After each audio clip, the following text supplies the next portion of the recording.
Experience 11 days of Grand Europe trip with easy EMI of rupees 25,000 only with GT Holiday. Home movie makers Sujatha Vijayakumar வழங்கும் ஜெயம் ரவி, கீர்த்தி சுரேஷ், அனுபம பரமேஸ்வரன் நடிப்பில் சாயரன் உங்கள் அபிமான திரையரங்குகளில் வெற்றி நடை போடுகிறது. அரசியல் நுட்பம் தெரிந்திருப்பதால், பொலிட்டிக்கல் சயின்ஸ் படித்திருப்பதால், அதைவிட புரட்சியாளர் அம்பேத்கரையும் அறிஞர் அண்ணாவையும் உள்ளுணர்ந்ததால், ஏன் சேரி தனியா இருக்குது ஒரு மூலையில இந்தியா முழுக்க அப்படின்ற வழியை உணர்ந்து பேசுவதால் நாங்க அந்த பொறுப்பு கொடுத்திருக்கோம். இந்த பொறுப்பு துணை பொதுச்செயலாளர் பொறுப்பு கொடுத்திருக்கோம். அவ்வளவுதான். 10ல் 1, 11 அதுல இது 1. கட்சியில இணைந்த சில நாட்கள்லயே இந்த பதவி கொடுக்கப்பட்டது. விசிகால வந்து சீட்டு கொடுக்க போறதா, எம்பி சீட்டு கொடுக்க போறதா அளவுக்கு பேசிட்டு இருக்காங்க. அவர் எம்பி சீட்டு கொடுக்க போறோம்னு எங்க தலைவர் சொன்னாரா? இல்ல அந்த தம்பி எனக்கு எம்பி சீட்டு கொடுங்க அப்படின்னு சொல்லி வந்தாரா? நீங்களே எல்லாம் பில்டப் பண்ணி கடைசி எம்பி ஆக்கி விடுங்க அந்த பையனை. அதாவது RSS தவிர, பிஜேபியை தவிர எந்த கட்சியில எந்த குதிரை வந்தாலும் சரி, பன்னி வந்தாலும் சரி, நாய் வந்தாலும் சரி, எது வந்தாலும் நாங்க சேர்த்துக்குருவோம். தாய் சிறுத்திட்ட வரவுமே அதெல்லாம் சிறுத்தையா மாறிடும். அவ்வளவுதான் மேட்ரு, வேற ஒண்ணும் இல்ல. நீ ஒன்றும் பயப்படாதீங்க. பொது தொகுதியில கூட எங்க தலைவர் நிக்கலாமுங்க. பொது தொகுதியில் தலைவர் ஜெயிக்க மாட்டாரா? இப்ப கள்ளக்குறிச்சியை வாங்கி பொது தொகுதியில் ஒரு தலித் என்று வெற்றி பெற்றார்னா இது தந்தை பெரியார் மண்ணுன்றதுக்கு ஒரு வரலாறுங்க. இதுக்காக நிக்க விடலாம்ல பொது தொகுதியில? அவன் சாட்ட துறைமுருகன் ஒரு தம்பி அடிக்கிறான். அவன் யாரு? அவன் சீமானே காலி பண்றதுக்கான பிளான் போட்டு செயல்பட்டு இருக்கேன் அப்படின்னு செய்தி கிடைக்குது. அடுத்து ஒரு பையன், அவன் பேரை நான் சொல்ல முடியாது, ஏதோ ஏர்போர்ட் பேர் வச்சு தெரியும். அவன் ஒரு பையன். அவனை தவிர வேற யாராவது பேசுறாங்களா? சொல்லுங்க பிரதர். ஒன்னு சங்கி, இன்னும் சங்கிமை செயல்படுகின்ற தமிழ்நாட்டு சங்கி. இவங்க தலைவரை டேமேஜ் பண்றதுக்கா பேசுறாங்க. 50 கோடி 100 கோடி அப்படின்றாங்க. எங்களுக்கு இந்த கோடி தான் முக்கியம் என்றால் நாங்கள் பிஜேபி இணைந்து எப்பொழுது அமைச்சரா இருப்போம்ங்க. இதை தாங்காம ஐயோ பயங்கரமா ஆளு வேற உயரமா இருக்கிறாப்ல அப்படின்னு சொல்லி வந்துட்டாருன்னு இவங்க பயப்படுறாங்க. சும்மாவே இவங்க கூட்டத்தை கூட்டுவாங்க. அனைத்து தலித்து மக்களும், சிறுபான்மை மக்களும், இஸ்லாமியர்கள், கிறிஸ்துவர்கள் எல்லாருமே அவருக்கு சப்போர்ட்டா இருக்கிறாங்க. இந்த பையன் வேற வந்துட்டான், இன்னும் இவன் ஸ்ட்ராட்டஜிக்கலா ஏதாவது செய்வேன் அப்படின்னு ஒரு பயத்துல தான் அவங்க கழிஞ்சு போய் ஒரு 4-5 பேர் நான் சொன்ன பேர் இந்த பயிலுக்கு தான் வந்து தவறான கருத்துக்களை பரப்புறாங்க. அது எடுத்து போறவங்க சங்கி குரூப். 4 தூது உங்களுக்கு தெரியும். சட்டமன்றம், பாராளுமன்றம், நீதித்துறை, நிர்வாகத்துறை, அது மாதிரி இருக்கும்போது பத்திரிகை. இந்த 4 துறையுமே சங்கி பயில வாங்கிட்டாங்க. விலை கொடுத்து வாங்கிட்டாங்க. ஒரே ஒரு துறை புதுசா சேர்க்கப்பட்டிருக்கிறது, பிரபஞ்சம் உருவாக்கி இருக்கிறது. அதுதான் சோசியல் மீடியா. நான் பேசிட்டு இருக்கோம்ல, இதை விலை கொடுத்து வாங்க முடியாது. உலகத்திலே பாத்தீங்கன்னா ஒரு தலைவன், ஒரு தொண்டன் நேரடியான லிங்க். நாங்க சும்மா டம்மி பீசுறேன். கட்சியோட இளைஞரணி செயலாளர் சொல்லலாம், துணை பொதுச்செயலாளர் இப்ப வர்றாருல, அவர் டம்மி பீசுறேன். யாராமே வச்சுக்க போச்சலா இருக்கலாம். அதனால ஒரு வேலையும் இல்ல. நான் ஓப்பனா சொல்லல, இதெல்லாம் மறைச்சு பேசுறது ஒண்ணும் இல்ல. நியூஸ்லீட்ஸ் நேயர்களுக்கு வணக்கம். இன்று நம்முடன் இருக்கும் சிறப்பு விருந்தினர் விசிகாவினுடைய இளைஞரணி செயலாளர் சங்கத்தமிழன். வணக்கம். வணக்கம். வணக்கம். இப்போ விசிகாவில் லாட்ரி மார்ட்டினுடைய மருமகன் ஆதவ் அர்ஜுனா அவர்கள் விசிகாவில் இணைஞ்சது தான் தற்பொழுது அரசியல் வட்டாரங்களில் மிகப்பெரிய பேசு பொருளாக அமைந்திருக்கு. இணைந்த சில நாட்கள்லேயே அவருக்கு வந்து துணை பொதுச் செயலாளர் பதவியும் கொடுக்கப்பட்டிருக்கு. இந்த விஷயங்களை எப்படி பார்க்குறீங்க? விசிகா தோழர்கள் மத்தியிலுமே இது ஒரு அதிருப்தியை ஏற்படுத்தியிருக்கு அப்படின்னு சொல்கிறாங்க. இது குறித்து உங்களுடைய பார்வை? அப்படிலாம் யாருக்கு எந்த வகையான அதிருப்தும் இல்லை. அதை முதல்ல நான் பதிவு செய்து கொள்ள விரும்புகிறேன். நம்ம கேள்வி கேட்கும்போது லாட்ரி மார்ட்டின் மருமகன் அப்படின்னு சொல்கிறீங்க. அப்படி இருந்திருக்கலாம். ஆனால் விடுதலை சிறுத்தைகள் சேர்ந்த பிறகு, துணை பொதுச்செயலாளர் ஆன பிறகு, இவர் வந்து ஒரு அரசியல் ஸ்ட்ராட்டஜி, நாங்கள் அந்த மைய புள்ளியிலிருந்து அவர் நாங்கள் கொடுக்குறோம். பொலிட்டிக்கல் அனாலிசிஸ் மாதிரி ஒரு ஐபேக்கில் பணியாற்றியவர். திராவிட முன்னேற்ற கழகத்துக்கு வேலை செய்திருக்கிறார். நீண்ட அனுபவம் உள்ளவர். எதிராக முக்கியமாக அரசியல் ஸ்ட்ராட்டஜியில், அதாவது உத்திகளில், உத்திகளும் திட்டங்களும் உருவாகும் செயற்களத்தில் வெற்றி உடன்கிட்டும் கையாளும் உரிய செயல் தந்திரத்தில், இது அரசியலில் ரொம்ப முக்கியம். அந்த அரசியல் நுட்பம் தெரிந்திருப்பதால், அதே மாதிரி பொலிட்டிக்கல் சயின்ஸ் படித்திருப்பதால், அதைவிட புரட்சியாளர் அம்பேத்கரையும் அறிஞர் அண்ணாவையும் உள்ளுணர்ந்ததால், ஏன் சேரி தனியா இருக்குது ஒரு மூலையில இந்தியா முழுக்க அப்படின்ற வழியை உணர்ந்து பேசுவதால் நாங்க அந்த பொறுப்பு கொடுத்துருக்கோம். எந்த பொறுப்பு? துணை பொதுச்செயலாளர் பொறுப்பு கொடுத்துருக்கோம். அவ்வளவுதான். 10ல் 1, 11 அதுல இது 1. ஏன்னா தப்பா சொல்ல நினைக்காதீங்க, ஒரு புரிதலுக்காக சொல்றேன். ஏற்கனவே 10 பேர் இருக்கிறாங்க துணை பொதுச் செயலாளர். வன்னியரசு துணை பொதுச் செயலாளர், எழில் கரோலின் துணை பொதுச் செயலாளர், ஆற்றல் அரசு என்ற சக்திவேல். என் கட்சி எப்போ உருவாகுச்சோ அன்னைக்கே அவர் சேர்ந்தவர், இருந்தவர், எங்க தலைவருக்கு மிக நெருங்கியவர், எனக்கு அண்ணன், அவர் துணை பொதுச் செயலாளர். இன்னைக்கு கட்சியில சேர்ந்த ரஜினிகாந்த் ஏற்கனவே ஒரு கட்சி வச்சிருந்தவர், கலைத்து விட்டு எங்களிடம் இணைந்தார், அவருக்கும் துணை பொதுச் செயலாளர். எத்தனையோ பேர் சொல்லலாம். அது SS பாலாஜி, வன்னியர் சமூகத்தை சார்ந்த ஒரு துணை பொதுச் செயலாளர். ஆனூர் ஷானவாஸ், இஸ்லாமிய சமூகத்தை சார்ந்த இன்னைக்கு MLA, அவரு துணை பொதுச் செயலாளர். நிறைய பேர் இருக்கிறாங்க. என் கட்சியை விட்டு வெளியே போனவர், ஒரு காலத்தில் இருந்தவர். நம்ம ரோஜா கம்பைன்ஸ், வேட்டையாடு விளையாடுற படம் எடுத்தார்ல காஜா மைதீன், அண்ணன் காஜா மைதீன், நம்ம நண்பர் தான், அவர் துணை பொதுச் செயலாளர். அதற்கு முன்னால் தமிழன் டிவி வருது பாருங்க, டிவியோடைய ஓனர் கலைக்கூட்டு உதயம், என் கட்சியுடைய பொதுச் செயலாளர். இப்படி எத்தனையோ பேர் இருக்காருங்க. இதில் என்ன பிரச்சனைனா, உங்களுக்கு மேலே குற்றம் இல்லை, மக்கள் மேலே குற்றம் இல்லை. அவங்க மாமனார் வந்து அந்த லாட்ரி சீட்டு வச்சிருக்கிறாருல்ல, அதனால உங்கள் பார்வைக்கு அப்படி போகுது. இவர் லாட்ரி விற்கிறாரா, இல்லை அதுக்கு இதுக்கு சம்மந்தம் இருக்கா? ஒரு காதலித்து இருக்கிறார் அவங்க மகளை, அந்த பொண்ணு காதலிச்சிருக்கு, கல்யாணம் பண்ணிட்டாரு. அவர் லாட்ரி சீட்டு விற்றா இவருடைய உழைப்பு பொய்யாகுதுல்ல. அவர் பேசும்போதே ஒரு இடத்துல நமக்கு ஒன்றும் பெரிய நெருக்கம் இல்லை. அப்புறம் வந்த பிறகு நம்ம பேசி பார்க்குறோம், என்ன திடீர்னு ஒருத்தர் வர்றாரு பார்ப்போம்டா அப்படின்னு பேசும்பொழுது அவர் புரட்சி அம்பேத்கர் புத்தகங்களை படித்திருக்கிறார், அறிஞர் அண்ணாவை பற்றி படித்திருக்கிறார். இன்னமும் சொல்லப்போனால் ரொம்ப நுட்பமானது, அவருக்கே தெரியாது தெரியலான்னு தெரியல. புரட்சியாளர் அம்பேத்கருக்கும் அறிஞர் அண்ணாவுக்கும் நெருங்கிய தொடர்பு. அது எப்படி நெருங்கிய தொடர்புனா, தந்தை பெரியார் வந்து அடிக்கடி போய் பாம்பேயில் போய் பார்ப்பார். யாரா? புரட்சி அம்பேத்கர். டெல்லியிலையும் போய் பார்த்துருக்காரு, பழைய தரவுகள் இருக்கிறது. போய் பார்க்கும்போது இவருக்கு வந்து ஹிந்தியோ இங்கிலீஷோ தந்தை பெரியாருக்கு அவ்வளவா தெரியாது, அவருக்கு தமிழ் தெரியாது. அப்போ 2 பேருக்கும் மொழிபெயர்ப்பாளராக இருந்தவர் தான் அறிஞர் அண்ணா. அவ்வளவு கோட்பாடான ஆளு. அவர் எழுதிய ஒரு புத்தகம் ஆரிய மாயை, தடை செய்யப்பட்ட புத்தகம். அப்படியே முகத்திரை கிழிச்சிருப்பார், சங்கியுடைய முகத்திரையை. அந்த புத்தகத்தின் ஆசிரியர் அறிஞர் அண்ணா. அந்த புத்தகத்தை மட்டும் இப்போ படிச்சீங்கன்னா, இப்போ நான் சொல்கிறேன் பாருங்க, சங்கிகளை எதிர்த்து, சனாதனத்தை எதிர்த்து, அது அந்த காலத்தில் எழுதியவர். தமிழ்நாடு என்று பேர் உருவாவதற்கு களமாடியவர். அப்போ அவரை வந்து இவர் மையப்படுத்தி வேற யாரையும் சொல்லாமல் சொல்கிறாருன்னா, ஒரு பாராட்டுவோம், ஒரு வாய்ப்பை கொடுப்போம், பார்ப்போம். கரெக்டாக உங்களுக்கு பார்ப்போம், நடக்கும், பார்த்துக்குருவோம். கட்சியில இணைந்த சில நாட்கள்லயே இந்த பதவி கொடுக்கப்பட்டிருக்கு அப்படின்னு சொல்றாங்க. சில நாட்கள் அல்ல, அவர் கட்சியில இதுக்கு முன்னாடி எவ்வளவு நாள் பயணித்தாரு, அதை பத்தி தொடர்ந்து. ஐயா, அது எப்படின்னா, நாங்கள் வந்து இந்த அவர் வந்து வாய்ஸ் ஆஃப் காமன் அப்படின்னு ஒரு நிறுவனம் வச்சிருக்கிறாரு. அந்த நிறுவனத்தின் மூலமாக அவர் வந்து நம்ம கட்சிக்கான சில ஸ்ட்ராட்டஜிகளை அவர் அனலைஸ் பண்ணி சொல்கிறாரு. இப்போ எனக்கு தேவைப்படுதில்ல, இப்போ வந்து அறிஞர் அண்ணாவுக்கோ டாக்டர் கலைஞர் மு கருணாநிதிக்கோ தேவையில்லாமல் இருந்திருக்கலாம். இப்போ தளபதி ஸ்டாலின் பயன்படுத்துகிறார் அல்லவா, ஐபேக்கை பயன்படுத்தினா முதல்வர் ஆனா அவரே சொல்கிறார்ல. அப்போ நாங்களும் வளர்ந்து வர்ற ஒரு கட்சி தானே, பரவலாக வந்து இளைஞர் அமைப்பு, பட்டாளத்தை கொண்ட ஒரு அமைப்பு தானே. அப்போ கொஞ்சம் ஸ்ட்ராட்டஜியை அனலைஸ் பண்ணுவோம் அப்படின்றக்காக அவர் நியமித்தோம். கடந்த ஓராண்டுகளாக அவர் பயணித்திருக்கிறார், தலைவரோடு மிக நெருங்கியிருக்கிறார்.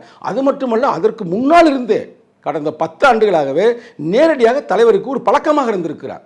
இப்போ இந்த பழக்க வழக்கத்தெல்லாம் வச்சுத்தான் அவர் வந்து கருத்துக்களை இன்வால்வ் ஆகி வர்றாரு. அவர் எங்கேயுமே இருந்திருக்கலாம், பழக்க வழக்கெல்லாம் இருந்தாலும் கட்சியில் இணையல. இப்போ இணைஞ்சிட்டார்ல. இங்கே பாருங்க பிரதர், அதாவது ஆர்எஸ்எஸ்ஸை தவிர, பிஜேபியை தவிர எந்த கட்சியில் எந்த குதிரை வந்தாலும் சரி, பன்னி வந்தாலும் சரி, நாய் வந்தாலும் சரி, இல்லை எது வந்தாலும் நாங்கள் சேர்த்துக்குருவோம். தாய் சிறுத்திட்ட வரவுமே அதெல்லாம் சிறுத்தையாக மாறிடும், அவ்வளோதான் மேட்ரு, வேற ஒன்றும் இல்லை. நீ ஒன்றும் பயப்படாதீங்க, கரெக்டா? அதனால் நீங்கள் வந்து நிறைய பேர் குழம்புறாங்க. என்ன சொல்கிறாங்கன்னா, ஒரு கருத்து நிச்சயம் கேட்பேன், நானே மூலம் வச்சுருக்கேன், ஏதோ காசை வாங்கிட்டு கொடுத்தாரா, அதுரா இதுரா அப்படின்னு வெளியே அடிச்சுக்கிட்டு அடிச்சு கொடுறேன் போகிறான். யார் நீங்கள் பாருங்கள், ஓப்பனாமல் பேரை சொல்லுவான். அவன் சாட்டை துறைமுருகன் ஒரு தம்பி அடிக்கிறேன், கரெக்டாக? அவன் யார்? அவன் சீமானே காலி பண்ணுறதுக்கான பிளான் போட்டு செயல்பட்டு இருக்கேன் அப்படின்னு செய்தி கிடைக்குது. அண்ணன் சீமா நிச்சயமாக அவனோட கருத்துக்கு உடன்பட மாட்டார். அடுத்து ஒரு பையன், அவன் பேரை நான் சொல்ல முடியாது, ஏதோ ஏர்போர்ட் பேர் வச்சு தெரியும், அவன் ஒரு பையன். அவனை தவிர வேறு யாராவது பேசுகிறாங்களா? சொல்லுங்கள் பிரதர், சொல்லுங்கள். வேறு யாருமே பேசலை. அப்போ ரெண்டுமே ஒன்று சங்கி, இன்னும் சங்கிமை செயல்படுகின்ற தமிழ்நாட்டு சங்கி. இவங்க தலைவரை டேமேஜ் பண்ணுறதுக்காக பேசுகிறாங்க. அது 50 கோடி 100 கோடி அப்படின்றாங்க. நான் கேட்குறேன், எங்களுக்கு இந்த கோடி தான் முக்கியம் என்றால் நாங்கள் பிஜேபி இணைந்து எப்பொழுது அமைச்சராக இருப்போங்க. 500 கோடி 100 கோடி 5000 கோடி கூட கொடுக்க ரெடியாக இருந்தாங்க. என்னிடம் அண்ணன் பொன்னார் நேரடியாக பேசினார். நான் துபாயில் இருக்கும் பொழுது அண்ணன் பொன்னார் என்னை சந்திக்கிறார், நேரடியாக சொல்கிறார், என்னப்பா அவன் அண்ணனை சொல்லி பிஜேபி வர சொல்லுப்பா. என்னப்பா ராம்விலாஸ் பஸ்வான் வந்துட்டார், ராம்தாஸ் அத்வாலே வந்துட்டார், தலித் பேந்தர் ஆஃப் இந்தியான்ற உருவான ஒரு முக்கியமான மனிதன். ஏன் இந்தியாவில் இருக்கிற அனைத்து தலித் தலைவர்கள்லாம் வந்துட்டாங்க. டாக்டர் கிருஷ்ணசாமி காலிலே கிடக்கிறாரு. அவர் சொன்னதுங்க பிரதர், ஏன் அவர் மட்டும் வரமாட்டாரும் போது, எங்கள் தலைவர் கோட்பாட்டு ரீதியாக புரட்சியாளர் அம்பேத்கர் என்ன கனவை கண்டாரோ அதை மனசில் தாங்கி ஒரு மாபெரும் கோட்பாட்டு யுத்தம் நடத்துறாருங்க. அந்த யுத்தத்தில் இவரை நாங்கள் பயன்படுத்துறோங்க ஒரு ஆயுதமாக, ஒரு கேடயமாக. பார்வையாளர் மத்தியில் அப்படி இருக்காதுல்ல. இதுவரைக்கும் திருமாவளவன் அவர்கள் மேல வந்து வைக்காத ஒரு குற்றச்சாட்டு, விலை போயிட்டாரு அந்த மாதிரி. அதெல்லாம் எங்க தலைவரை விலைக்கு வாங்குவதற்கு இன்னும் எவனும் பிறக்கலங்க, நீ பிறக்க போறதும் இல்லை. அப்படிதான் நாங்க விடுவோமாங்க? விடுதலை சிறுத்தை இளைஞர் அணி விடுமா? விடாது. அவர் ஒரு கருத்தியல் ரீதியாக, கொள்கை ரீதியாக, கோட்பாடு ரீதியாக ஒரு மிக ஏழ்மையான குடும்பத்தில் தாங்க பிறந்திருக்காராங்க. அவர் சொல்கிறாரு, உண்மையாக பொய்யான்னு எனக்கு தெரியல, அவர் என்ன சொல்ல நம்மளை பார்த்துட்டாரு தான். அவர் என்ன சொல்கிறாருன்னா, இளமையிலே எங்கள் அம்மா இறந்து போச்சு, எங்கள் அப்பாவும் இறந்து போயிட்டார், நான் வந்து வெளியில் வந்து படித்தேன், எங்கள் ஹாஸ்டலில் தான் படித்தேன். படிக்கும்போதே நான் வந்து ரொம்ப எனக்கு வந்து அவர் பேர் என்னமோ நல்ல பேர், ரெட்டி ரொட்டின்றாங்க, அது உண்மையாக பொய்யான்னு தெரில. அர்ஜுன் ஆதவ் ரெட்டின்றாங்க. ஒருவேளை அந்த அடக்குமுறை இருந்துச்சா என்னன்னு தெரியல. அப்போ அதெல்லாம் பார்க்கும்போது நான் அம்பேத்கரை படித்தேன், பெரியாரை படித்தேன், அண்ணாவை படித்தேன்றாரு. அப்போ எங்கள் அளவுகள் என்ன? அடக்குமுறை, ஆதிக்கம், சுரண்டல் எந்த வடிவத்தில் வந்தாலும் நாங்கள் உயிரை கொடுத்து போராடுவோம். அந்த போராட்டத்தில் அதை உள்வாங்கி வர்றாரு. அப்போ அவனை ஏற்றுக்கிறணுமா இல்லையா? இல்ல ஏத்துக்கிறது கட்சியில வச்சுக்கிறதுலாம் ஓகே. ஆனா துணை பொதுச் செயலாளர் அளவுக்கு 11 தான் சொல்லிட்டேன். இல்ல ஆனா இப்ப 10ல் 1 இப்ப வன்னியரசு அவர்கள் வந்து 30 வருட அரசியல் அனுபவம் மிக்கவர். புலிகளில் தொடங்கி இன்று வரைக்கும் திருமாவர்களோட கைகோர்த்து. ரஜினிகாந்த் தனியா கட்சி நடத்தியவர், கட்சியை கலைச்சு விட்டு வர்றாருல்ல. எழுத்தாளர் கௌதம சன்னா, நாடறிந்த எழுத்தாளர், கலைச்சு விட்டு அவர் வந்து கட்சியில இல்ல, ஏதோ ஒரு அமைப்பில் இருந்தாரு, இங்க வந்து சேர்ந்தாருல்ல. வந்ததுன்னு கொடுத்தோம், வந்து அடுத்த நிமிஷம் போறா சாப்பிட்டு துணை பொதுச் செயலாளர். அப்படிலாம் இல்லை பிரதர், கொடுப்போம் பார்ப்போங்க என்னதான் செய்ய போறாரு. இப்போ ஓப்பனாக ஒன்று பேசுவோம், நம்ம என்னையுமே ஓப்பனாக பேசுகிறாங்க, யாரும் பயப்படாலாம் இல்லை. கரெக்டாக, அதாவது விடுதலை சிறுத்தைகள் கூட்டம் போடணும்னா வலிமையான அமைப்பு. இப்போ நாளைக்கே தலைவர் திருப்பி வந்து இன்னொரு மாநாடு நடத்துவோம்ப்பா, வாங்கப்பா எல்லாரும் மெட்ராஸ் வாங்கினா இதே 10 லட்சம் பேர் திரளுவேன். ஆனால் சோஷியல் மீடியா நான் கொஞ்சம் வீக்காக இருக்கிறேன். இதை நான் சொல்கிறத வந்து எனக்கு ஒன்றும் வெக்கம் இல்லை. சோஷியல் மீடியாவில் கொஞ்சம் வீக்குதேன். ஏன்னா அவ்வளவுக்கு எங்கள் பயிலுக்கு சோஷியல் மீடியாவில் ஆர்கனைஸாக வரலை. அப்போ இந்த ஐடி விங்கில் கொஞ்சம் வலிமையாக இருப்பவர், அதுமாதிரி பொலிட்டிக்கல் ஸ்ட்ராட்டஜி உணர்ந்தவர், உங்களுக்கு புரியுது, அப்படி ஒரு ஆள் வேணும், தேவைப்படுது. காலத்தை ஒட்டி நான் மீண்டும் மீண்டும் பதிவு செய்கிறேன். அவர் பொருளாதார வலிமையாக இருக்கிறார், அவங்க மாமனார் பெரிய ஆள், அப்படிலாம் நான் கொடுக்கல பிரதர், கொடுக்கவே இல்லை, கொடுக்கலைங்க. 90களில் எங்கள் தலைவர் ஒரு கருத்து சொல்லுவார், முக்கியமான கருத்து. இது ஏன் கருத்துன்னு நினச்சிடாதீங்க, தலைவர் கருத்து. என்ன கருத்துனா, அதாவது நொந்து போனவன் ஏண்டா கட்டணு வரி, வந்து போனவன்லாம் நக்கி தின்றதுக்கு. உன் வீட்டில் கறி, நான் ஏன் கட்டணும் வரி. உங்களுக்கு புரியுதா? இப்போ இந்த நுட்பங்களெல்லாம் உணராதவர் அல்ல தலைவர், எல்லாம் அவருக்கு தெரியும் யாருக்கு எப்போ என்ன கொடுக்கணும்னு. ஏன்னா தலைவர் எடுக்கிற ஒவ்வொரு நகர்வுகளுமே ஒரு வரலாற்று சிறப்பு மிக்கது. ஒரு சாதாரண ஒரு குடும்பத்தில் பிறந்து, ஏழ்மையான குடும்பத்தில் பிறந்து, ஒரு தலித்து குடும்பத்தில் பிறந்து, இன்னைக்கு இந்திய அளவில் ஒரு பேரும் புகழும் அடையக்கூடிய ஒரு தலைவராக இருக்கார். அது உங்களுக்கு மாற்று கருத்து இருக்காது. புரட்சியாளர் அம்பேத்கருக்கு பிறகு இவ்வளவு பெரிய தலைவன் யாருமே இல்லை. அவ்வளோ பெரிய தலைவன் ஒரு கருத்தை சீராப்பில் வேளச்சேரி தீர்மானம் என்று 2007 உருவாக்குறாருங்க. அதனால் நிறைய பேர் தெரியாது. வேளச்சேரி தீர்மானமே என்னன்னா, தலைவர் பொறுப்பை கூட நீ காலியாகிருச்சு, எல்லா பொறுப்பையும் அவர் காலி பண்ணிட்டார். திடீர்னு ஒரு நாள் இரவோட இரவாக அனைத்து பொறுப்பாளர்கள் பதவிகளையும் பிடிங்கிறாரு.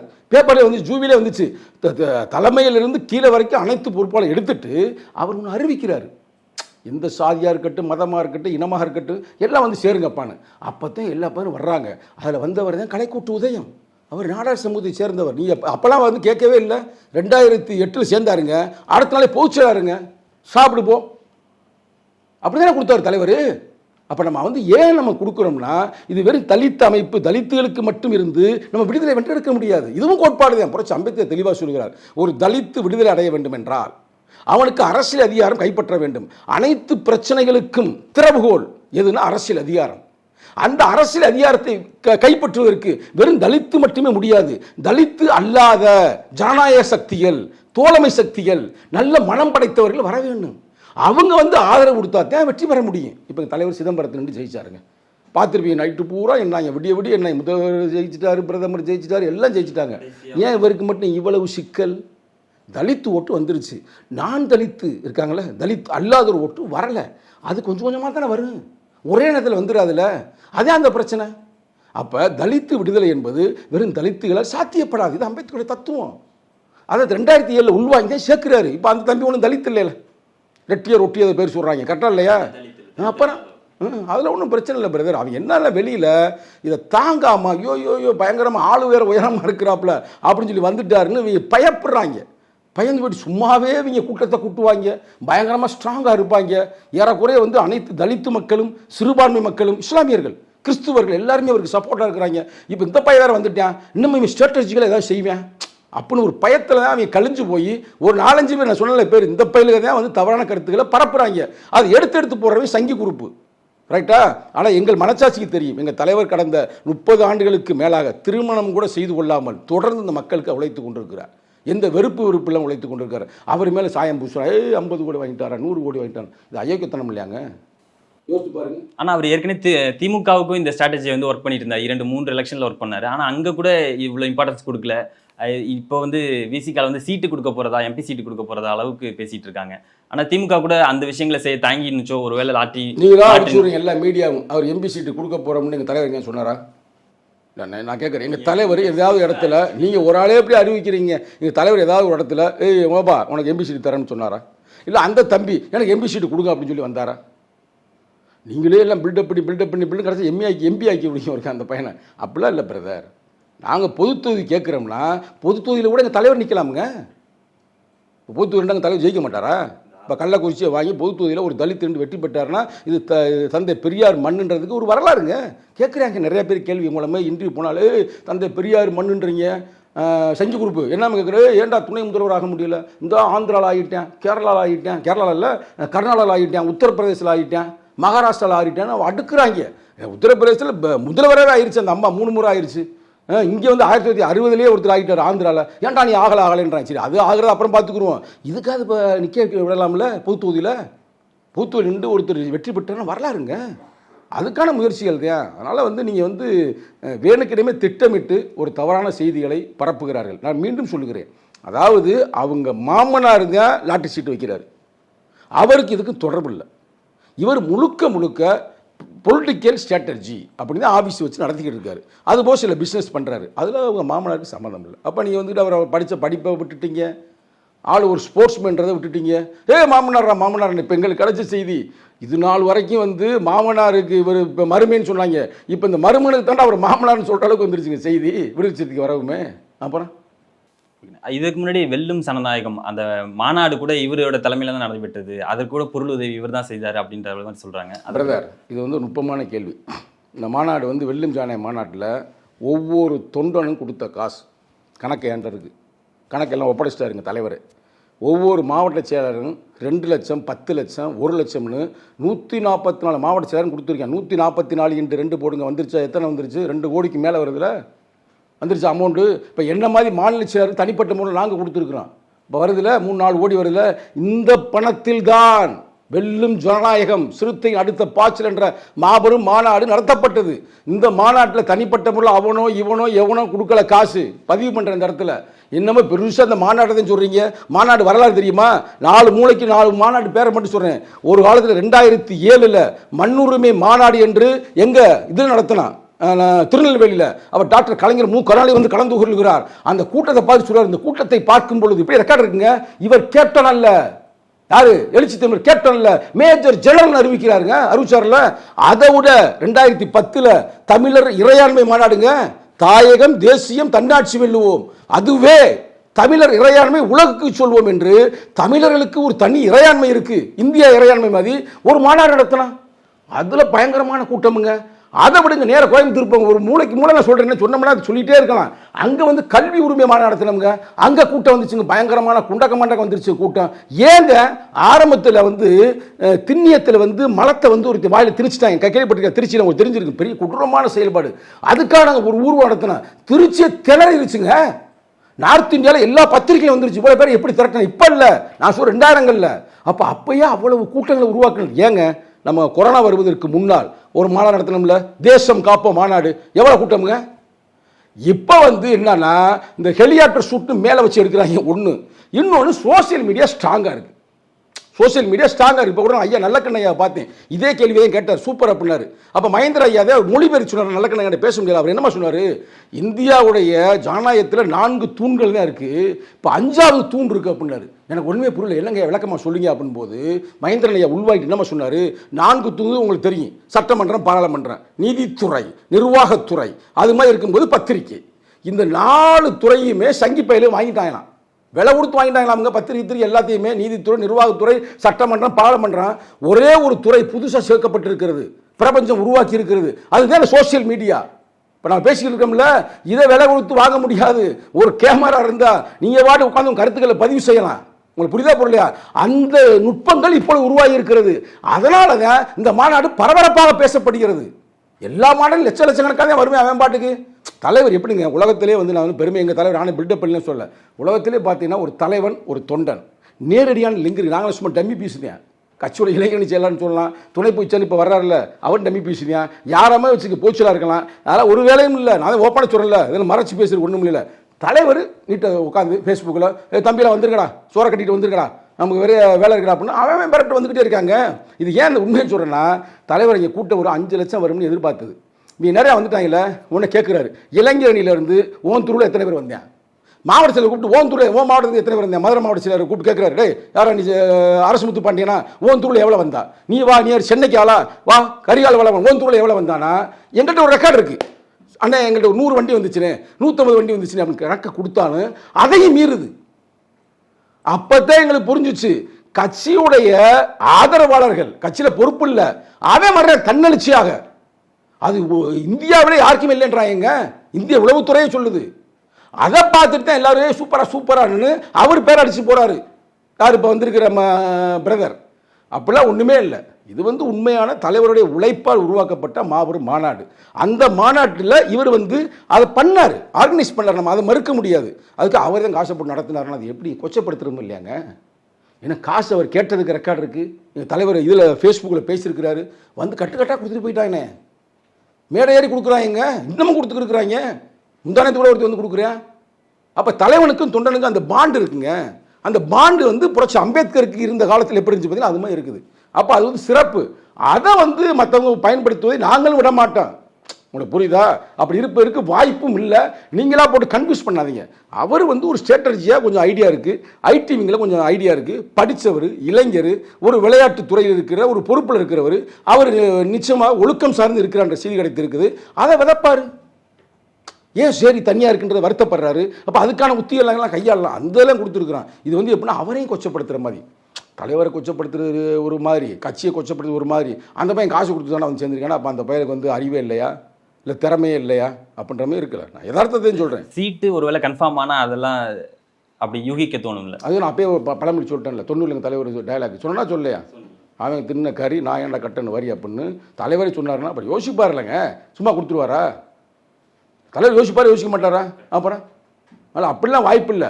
நீங்களா அப்படியே பில்டப் பண்ணி அவருக்காக வேலை பார்க்குறேன்னு தெரியல, எனக்கு ஒன்றும் புரியலையே. ஆனால் திமுகவில் கூட 2-3 தேர்தல்கள் அவர் பணியாற்றினார். இருந்தாலுமே அவர் கட்சியில் சேர்த்துக்கிட்டு அந்த லெவலுக்கு அவங்க போகல. அதில் ஒரு தயக்கம் இருந்துச்சு. லாட்டரி மார்ட்டினோட உறவினர், அவருடைய மருமகன் வேணுமா அப்படின்ற யோசனைகள்லாம் இருந்துச்சு. ஆனால் நீங்கள் இவ்வளோ ஸ்ட்ராங்காக எடுத்துகிட்டு போகிறதுக்கான முக்கிய காரணம் இதுக்கு நுட்பமான கேள்வி உங்க கேட்கின்ற அவங்க தயக்கம் இருந்துச்சு. ஆனால் திமுக மத்தியில் அது மிகப்பெரிய தயக்கம் இருந்துச்சு. அவர் ஆனால் அங்கே போய் கேட்டதாக எந்த வகையான செய்தியும் இல்லை. திராவிட முன்னேற்ற கழகத்தை நான் சேர்ந்து கொள்கிறேன் அப்படின்ற எந்த வகையான தரவுகளும் இல்லை. அவர் விடுதலை சிறுத்தைகளில் தான் நான் சேர்ந்து கொள்கிறேன். ஏன்னா எங்கள் தலைவரை நான் 10 ஆண்டுகளுக்கு முன்பாக இருந்து அவருடைய கருத்துக்கள் பேச்சுக்கள்லாம் நான் ரோட்டில் இருந்து கேட்டிருக்கேன். அவர் பதிவு செய்யலை, சங்கத்தமிழும் பதிவு செய்யலை. அப்போ அவருக்கு தெரியுது இது சரியான அமைப்பு. இந்த அமைப்பு வெறும் அரசியல் கட்சி மட்டுமல்ல, இது ஒரு விடுதலைக்கான ஒரு அமைப்பு, பெண்கள் பாதுகாப்புக்கான ஒரு அமைப்பு, தமிழ் தேசியத்திற்கான ஒரு அமைப்பு, பாட்டாளி வர்க்கத்திற்கான ஒரு அமைப்புன்னு அவர் உள்ளுணர்கிறார். அதனால தான் வர்றாரு பிரதர். தலித்து விடுதலைக்கு தலித்துகளால் மட்டுமே விடுதலை வாங்கி தர முடியாது. தலித்து அல்லாதோர், வலிமையானவர்கள் அனைவருமே ஓரணியில் சேர்க்கிறோம். அதுவும் வேலை தீர்மானத்தை மையமாக வைத்து. அப்போ மாபெரும் வெற்றி பெறுவோம்ல. எங்கள் தலைவர் இப்போதே சில பேர் பேசியிருக்காங்க. அதாவது எங்கள் கட்சி உருவாகி 25 ஆண்டுகள் வெள்ளி விழாவில் எங்கள் தலைவர் டயலாக் பேசுகிறாருங்க. கொள்கை வெல்ல களமாடுவோம், கோட்டையில் ஒரு நாள் கொடியேற்றுவோம். சொன்னது எப்போ? 2015. அந்த ஒரு நாள் எங்கே? புரியுதா? அந்த ஒரு நாளுக்காக நாங்கள் கட்டமைக்கிறோங்க. கட்டமைக்கிறதுக்கு பல ட்ரூப்ஸ் தேவை, பல யுத்த வீரர்கள் தேவை. லெனின் கிடைச்சார்ல, அதே மாதிரி அவர் மட்டும் இல்லைங்க. வெற்றி பெற்ற வரலாறு எடுத்து பார்த்தீங்கன்னா மாவோ கேள்விப்பட்டீங்களா? சைனா புரட்சியாளர் மாவோ விவசாய தொழிலாளிகளுக்காக போராடுகிறார். அது நகரத்தில் இருக்கிற விவசாய தொழிலாளிக்காக. ஆனால் அவர் சொல்றாராம், வெறும் நகரத்தில் இருக்கின்ற விவசாயிகளை மட்டும் வைத்து வெற்றி பெற முடியாது, முதலாளிகளை மட்டும் வைத்து வெற்றி பெற, தொழிலாளர்களை மட்டும் வைத்து வெற்றி பெற முடியாது. இதுக்கு சம்பந்தப்பட்ட சில முதலாளிகள், நல்ல மனம் படைத்த முதலாளிகள், அதே நேரத்தில் கிராமத்தில் இருக்கிற விவசாயிகளை பூரா அணிதிரட்டுங்க. மாவோ பயணம் நடந்து போனார்ல, மாவோவின் நீண்ட பயணம் சொல்றாங்கல்ல. அப்ப இது ஒரு சயின்ஸ். மார்க்ஸ் சொல்றது ஒரு சயின்ஸ். இப்ப விடுதலை நான் பாதிக்கப்பட்டவன் இல்லை, நீங்க பாதிக்கப்பட்டவங்க. நம்ம மட்டும் குவா குவான்னு கத்துனா நம்ம விடுதலை வாங்கி தர முடியாது. உங்களுக்கு நான் சப்போர்ட்டா இருக்கணும், எனக்கு நீங்க சப்போர்ட்டா இருக்கணும். இது மாதிரி பல பேர் நமக்கு சப்போர்ட்டா இருந்தாதான் நம்ம விடுதலை வென்றெடுக்க முடியும். இது சயின்ஸ். நான் குறிப்பிட்ட இந்த சாதிக்கோ இந்த மதத்துக்கோ இந்த இனத்துக்கோ சொல்ல, ஒரு அமைப்போ ஒரு தனி மனிதனோ விடுதலை பெற வேண்டும் என்றால் அந்த விடுதலையில் நேரடியாக பங்கு இல்லாமல் அனைத்து மக்களும் உதவ வேண்டும். சிதறடிக்கப்பட்டவன், நசுக்கப்பட்டவன், நம்ம துரத்தி அடிக்கப்பட்டவன், சிறுபான்மை மக்கள், பெண்கள் எல்லாருமே ஓரணியில் திரள வேண்டும். அந்த உத்திகளை தான் நான் கையாளுறேன். இப்போ இது புரிஞ்சவனுக்கு புரியும், புரியாதவனுக்கு நான் என்ன செய்ய முடியும்? இதுதான் மேட்ரு. ரொம்ப நன்றி. நன்றி நன்றி. Experience 11 days of Grand Europe trip with easy EMI of rupees 25,000 only with GT Holiday. Home movie makers Sujatha Vijayakumar வழங்கும் ஜெயம் ரவி, கீர்த்தி சுரேஷ், அனுபம பரமேஸ்வரன் நடிப்பில் சாயரன் உங்கள் அபிமான திரையரங்குகளில் வெற்றி நடை போடுகிறது.